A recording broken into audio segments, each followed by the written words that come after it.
ആകാശവാണി പ്രാദേശിക വാർത്തകൾ വായിക്കുന്നത് ഗീതു പ്രകാശ്.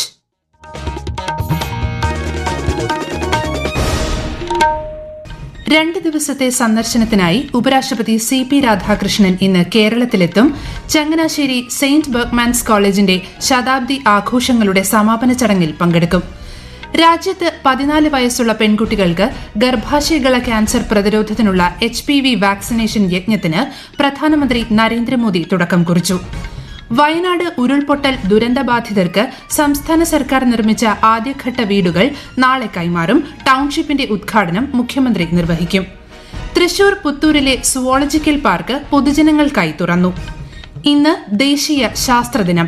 ശാസ്ത്രജ്ഞർക്കും ഗവേഷകർക്കും ആശംസകൾ നേർന്ന് പ്രധാനമന്ത്രി ഉൾപ്പെടെയുള്ള പ്രമുഖർ. ഇറാനിൽ ആക്രമണം നടത്തി ഇസ്രായേൽ. അടിയന്തരാവസ്ഥ പ്രഖ്യാപിച്ചതിനെ തുടർന്ന് ഇസ്രായേലിൽ ജനങ്ങൾക്ക് ജാഗ്രതാ മുന്നറിയിപ്പ്.